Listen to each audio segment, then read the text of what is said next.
Natsumemo, c'est un jeu pour 3 à 6 joueurs à partir de 8 ans pour des parties d'environ 30 à 45 minutes. C'est un jeu qui n'est sorti que au Japon, qui date un petit peu, il est sorti en 2019 et il est aujourd'hui complètement introuvable. Cette version-là, je l'ai récupérée au Japon directement et c'était déjà une version d'occasion, il était déjà impossible à trouver neuf à ce moment-là, en 2024. Voilà, c'est un jeu, je le présente pour les curieux, pour ceux qui veulent voir un jeu un peu original dans le genre roll and write, ou plutôt flip and write, avec beaucoup d'interactions et surtout avec un thème très sympathique et très immersif. Donc voilà, c'est une curiosité que je vous présente. Avec un peu de chance, un jour il sera réédité, avec beaucoup de chance, il arrivera un jour en France, mais j'y crois pas trop et c'est bien dommage parce que vous allez voir, c'est un jeu très sympa. Donc comme je vous l'ai dit, c'est un jeu qui n'est sorti qu'au Japon, il n'y a jamais eu de traduction nulle part, mais par contre sur la communauté BGG, il y a quand même quelques gens qui se sont amusés à faire des traductions, et merci à eux. Notamment donc quelqu'un qui a réussi à traduire et à faire une page un peu plus sympathique pour remplacer les deux petits blocs-notes du jeu d'origine, donc en français. Il y a des gens qui ont traduit la règle en anglais, et du coup qui ont traduit aussi les cartes en anglais, que j'ai pu retravailler pour mettre un peu de texte en français aussi. Et du coup, ça rend le jeu tout à fait jouable en français, et vous allez voir, de toute façon, c'est pas un jeu très compliqué. Donc ces blocs-notes-là, on n'en aura pas besoin pour l'explication, on va se servir surtout de cette petite feuille ici. La boîte, on peut la mettre de côté. Et donc pour la mise en place, c'est assez facile, vous allez avoir donc principalement des cartes dans le jeu. Une carte premier joueur, il y aura un certain nombre de dés qui sera utile pour certaines cartes uniquement. Donc vous allez mettre pour la mise en place les cartes jour de devoir et groupe d'études du mercredi, face visible de tous au milieu de la table, sur leur face première, deuxième et troisième semaine. Vous allez voir, le jeu va se jouer en 4 semaines. Et d'ailleurs, le sujet du jeu, c'est en fait vous êtes des enfants donc au Japon et vous allez planifier vos vacances d'été. Donc vous allez pendant 4 semaines programmer des activités. Vous allez jouer donc avec les autres joueurs qui seront vos copains, donc il va falloir essayer de faire des activités avec eux ou tout seul, et à chaque fois vous allez voir, c'est très interactif. Il y a un joueur qui va proposer une activité, qui va dire quel jour de la semaine il veut y aller, et après un petit compte à rebours, les autres joueurs vont décider s'ils veulent venir ou pas à cette activité, et ça va permettre de marquer plus ou moins de points. Évidemment, en plus des activités, il faudra essayer de faire un maximum de devoirs pour pas perdre des points en fin de partie. Le but du jeu, ça va être de passer les meilleures vacances, donc d'avoir le plus de points par rapport à pas mal de critères que je vais vous expliquer. Donc ça va se jouer en 4 semaines, donc vous aurez en plus des cartes donc devoirs et groupe d'études du mercredi qui sont face visible, des cartes qui correspondent à chacune des semaines, donc semaine 1, 2, 3 et 4. Au début de la partie, chaque joueur va lancer un dé, et le plus gros score sera le premier joueur. S'il y a des égalités, on relance les dés, jusqu'à ce qu'il y ait un premier joueur qui soit déterminé, qui va récupérer cette carte, et qui va prendre du coup le paquet de cartes correspondant à la première semaine, qui sera mélangé. Il va le placer devant lui. Chaque joueur va recevoir donc une petite fiche, 2 fiches normalement. Donc là, les deux sont imprimés en une. Normalement, il faudrait quand même les découper parce qu'il y a une fiche qui doit être cachée et l'autre visible. Sur ces fiches, on va marquer son nom ou un pseudo, on fait ce qu'on veut. Il va falloir indiquer son sexe, ça aura une importance dans le jeu, donc masculin, féminin. Idéalement, il faut jouer avec un nombre à peu près équilibré de garçons et de filles. Vous pouvez très bien, en étant un garçon, jouer le rôle d'une fille si besoin. Et donc vous allez noter dans la partie fiche secrète la même chose, votre nom, votre sexe, le même, et vous allez noter le nom et le sexe de tous les autres joueurs présents autour de la table pour pouvoir leur attribuer éventuellement des petits cœurs pour devenir leurs meilleurs copains. Une fois que vous avez fait ça, le premier joueur a son tas de cartes, on est prêt à commencer la partie.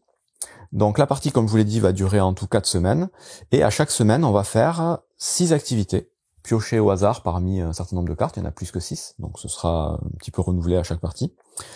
Et chaque joueur, à tour de rôle, va déterminer l'activité qui va être piochée au hasard, et va surtout déterminer quel jour il veut aller la faire. Donc au premier tour, admettons soit moi le premier joueur, j'ai récupéré le tas de cartes, je vais retourner la première carte pour annoncer la première activité qui sera mise à disposition. Donc là, c'est l'activité de construire une base secrète. C'est une activité qui dure une journée, donc ça c'est une information importante. Et c'est une activité qui va permettre de distribuer un cœur aux éventuels participants. En plus de ça, donc c'est une activité qui va nous faire marquer des points. Si c'est la première fois qu'on participe à la construction d'une base secrète, on marquera 3 points. Si c'est la seconde fois, 6 points. Si c'est la troisième ou quatrième fois, 10 points. Parce que c'est une activité qu'on va éventuellement pouvoir retrouver dans les autres tas pendant les autres semaines. Mais c'est pas sûr puisque les cartes sont tirées aléatoirement. Et c'est une activité où si on participe tout seul à cette activité, on va marquer les points comme je viens d'expliquer, mais en plus on va gagner le titre de commandant. Donc ça, pour la plupart des activités, à chaque fois qu'on y participera seul, on pourra gagner un titre. Donc les titres seront cochés dans la zone appropriée de la fiche calendrier. Et ces titres-là, ce seront des points de victoire en fin de partie. En fait, autant de titres qu'on aura sera multiplié par lui-même pour marquer des points. C'est-à-dire si on a à la fin de la partie 4 titres, on marquera 4 x 4, 16 points. Et donc c'est une façon voilà, de marquer des points. Donc là, j'ai tiré la carte, j'explique tout ça à tous les joueurs présents autour de la table, et je vais dire quel jour je compte aller faire cette activité. C'est une activité qui va prendre un jour, donc je choisis un des jours de la première semaine, donc du lundi au dimanche. Je vais dire par exemple, moi je veux aller construire la base secrète le mardi. Qui veut venir avec moi? Et donc là, on va faire un petit compte à rebours, et les joueurs vont, à la fin du compte à rebours, lever la main pour ceux qui veulent venir participer à la construction de la base secrète. Le joueur qui a tiré la carte, donc moi en l'occurrence, je peux décider au dernier moment de pas y aller, et donc de pas lever la main. Et du coup, les autres iront, et pas moi. Il peut même y avoir personne, au final, qui veut faire cette activité-là le jour annoncé. L'activité sera quand même comptabilisée dans les 6 nécessaires de la semaine. Donc, tous ceux qui auront éventuellement levé la main vont noter donc sur leur calendrier ici, à la case du mardi, construction de base secrète, vont marquer les points correspondant à leur activité. Donc, si c'est la première fois qu'ils font une construction de base secrète, ils marqueront 3 points, sinon 6 points, sinon 10 points.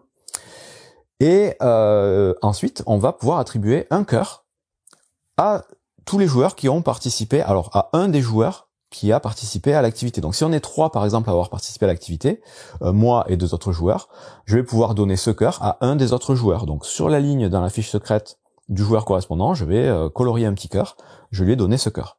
De temps en temps, vous aurez des cartes où il y aura 2 cœurs à attribuer. Dans ce cas-là, vous pourrez attribuer un cœur à chaque joueur différent, à un joueur différent, ou bien les 2 cœurs au même joueur. Et ces cœurs-là, ça va être un principe de majorité. À la fin, on va regarder qui a donné le plus de cœurs à tel joueur. Ça deviendra son meilleur ami, marquera des points. Je vais l'expliquer à la fin. Une fois qu'on a fait tout ça, l'activité est passée. On passe le tas au joueur suivant dans le sens aiguille du montre, qui va à son tour tirer une carte, la présenter à tout le monde, et encore une fois, faire la même chose, choisir quel jour il veut y aller, et après le compte à rebours, les autres joueurs décideront s'ils veulent l'accompagner ou pas. Donc là, par exemple, c'est l'activité voyage en famille au pays. Donc on va pouvoir partir voir sa famille au Japon. C'est une activité qui par contre va durer 2 jours. Et cette activité-là, on distribue pas de cœur aux autres joueurs, parce que chacun va voir sa propre famille.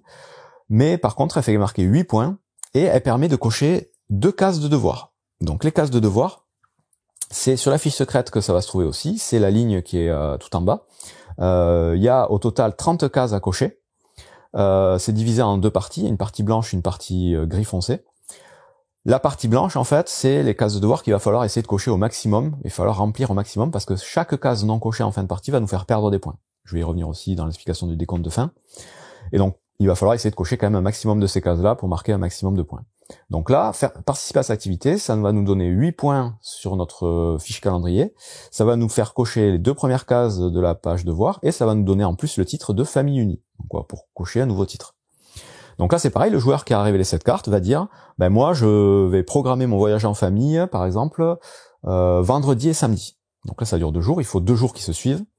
Et donc, les autres joueurs, s'ils ont rien prévu le vendredi et samedi, ils peuvent participer. S'ils ont une des 2 cases qui est déjà occupée par une activité, ils ne pourront pas participer. Et le joueur qui lance l'activité doit avoir son planning libre à ce moment-là. Donc c'est la règle principale. Donc là il dit voyage en famille, ce sera vendredi, samedi. Qui veut venir? On fait le compte à rebours. Les gens lèvent la main ou pas. Tous ceux qui ont levé la main vont noter donc à cheval sur vendredi et samedi voyage en famille. Vont marquer 8 points en bas du samedi. Cocher leurs 2 cases devoir et leur titre famille unie. On passe le tas au joueur suivant qui va révéler une nouvelle carte et on va continuer comme ça. Donc là par exemple c'est baignade dans l'océan, ça dure aussi 2 jours. Cette fois on pourra attribuer 2 cœurs comme j'ai expliqué tout à l'heure. Et là il y a un principe donc de garçons et filles.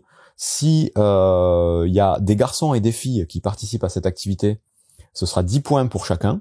Si par contre il y a que des garçons ou que des filles qui participent, ce sera que 7 points. Et si on est tout seul à participer, ce sera 6 points et on gagne le titre de maître nageur.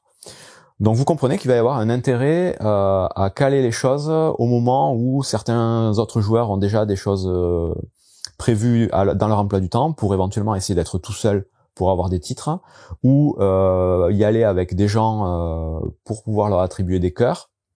Donc il y a un peu de tactique quand même. Et c'est plutôt marrant donc d'essayer de jouer roleplay et de dire ah ben ouais moi je veux participer, je veux aller à la baignade à l'océan, vas-y s'il te plaît mets-le plutôt mardi mercredi, je suis dispo, si tu le mets là-bas je suis pas dispo, enfin bon voilà on peut discuter et faire un peu comme on veut. Ce principe-là donc on va le continuer, je vais pas faire toutes les cartes jusqu'à ce qu'il y ait en tout 6 activités qui auront été révélées.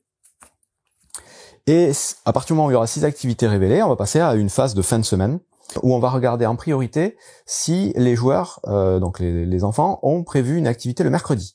Tous ceux qui n'auront rien prévu le mercredi vont participer au groupe d'études du mercredi, donc vont pouvoir cocher la case groupe d'études du mercredi sur leur calendrier, et ça va leur permettre de marquer, s'ils sont plusieurs, de marquer 3 points et de cocher 2 cases de devoir. En plus de ça, s'ils sont plusieurs à participer, ils vont pouvoir attribuer un cœur à un des participants. Si par contre on est tout seul à participer au groupe d'études du mercredi, on est le seul à rien avoir prévu le mercredi, on va cocher 3 cases de devoir, simplement, mais on marquera pas les 3 points. Et on n'attribuera pas de cœur évidemment, puisqu'on est tout seul. Une fois qu'on a fait ça, on va regarder les autres cases de la semaine où on n'a rien prévu, et ces cases-là, ça va devenir des devoirs en fait. Quand on prévoit pas d'activité, on va faire nos devoirs. Donc on va cocher la case devoir, et par case devoir cochée, on va prendre 2 dés, on va prendre autant de dés que de cases cochées. Admettons, j'ai pas participé pendant 2 jours, je fais mes devoirs, je prends 2 dés. On va lancer les dés et on va regarder la carte devoir ici pour savoir, en fonction des résultats de nos dés, ce qu'on va gagner. Donc si on fait un 1 par exemple, on va marquer 3 points et on va avoir le titre de feignant. Donc en gros, on n'a pas fait nos devoirs, mais on a gagné quand même un titre et on marque des points. Si on fait 2, 3, 4 ou 5, on va cocher 2 cases devoirs. Et si on fait 6, on coche 3 cases devoirs. Et ça, donc, c'est pour chaque résultat de dé lancé. Une fois qu'on a fait ça, on défausse, du coup, les cartes de la première semaine. On range le paquet de cartes et les cartes restantes. On passe la carte premier joueur au joueur suivant dans le sens aigu d'une montre, qui va prendre le tas de la deuxième semaine. Et on recommence, du coup, un nouveau tour sur la deuxième semaine. Et avant ça, évidemment, on va faire le total de tous les points qu'on a marqués sur la première semaine dans le bout de la ligne ici. Et on fera pareil, du coup, pour la deuxième semaine, on fera le total à chaque fois des semaines cumulées. Ce qui fera, à la fin de la 4e semaine, un total de tous les points qu'on a marqués chaque semaine. C'est un des premiers éléments qui va nous permettre de marquer des points, en plus des autres que je vais expliquer après. Donc, deuxième semaine, on recommence exactement la même chose. On va faire 6 activités, en tournant les uns après les autres, en demandant qui est dispo, en calant les choses dans notre planning. Troisième semaine, encore la même chose. Et avant la 4e semaine, on va juste retourner ces 2 cartes de l'autre côté pour du coup la 4e semaine. C'est le même principe, c'est le groupe d'études du mercredi et les devoirs, sauf que les résultats des dés et les résultats du groupe du mercredi vont être un peu différents, vont permettre de cocher plus de cases devoirs.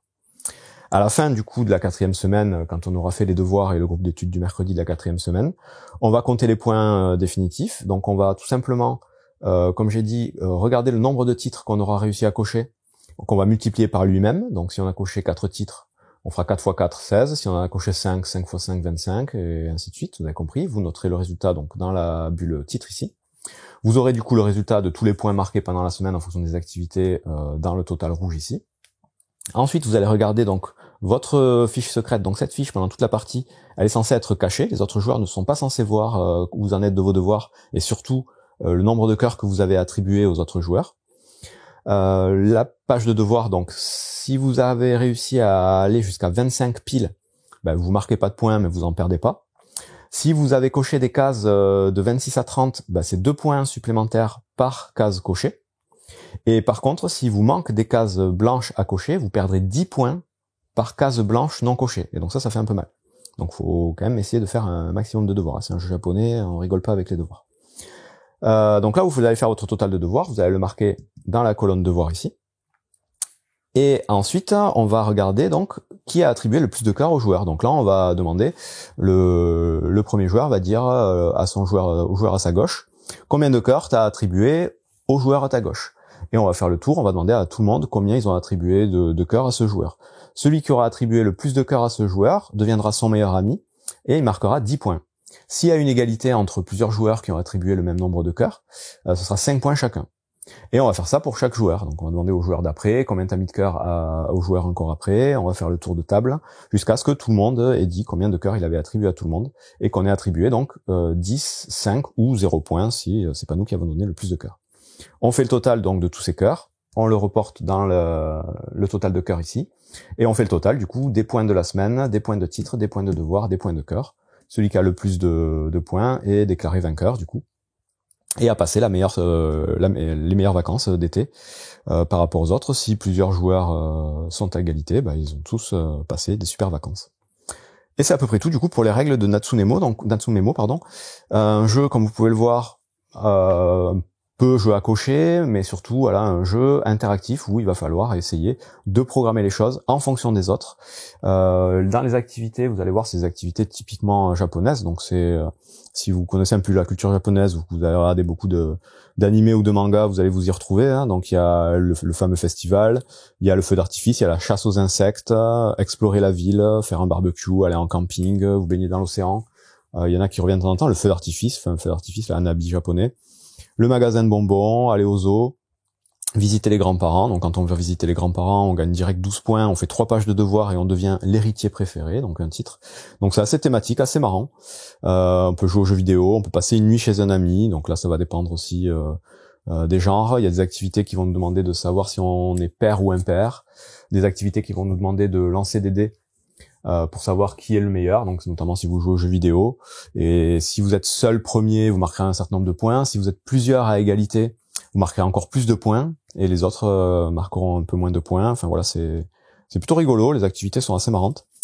Et c'est un jeu du coup avec un thème super rafraîchissant, super original. Si on joue le jeu un petit peu thématiquement, c'est vraiment chouette. Donc un jeu malheureusement très difficile à trouver, qui a priori n'est plus édité, et c'est bien dommage. Donc si jamais vous connaissez des éditeurs ou que vous avez des possibilités de faire revenir ça à un moment ou à un autre sur le marché, n'hésitez pas. Bon jeu.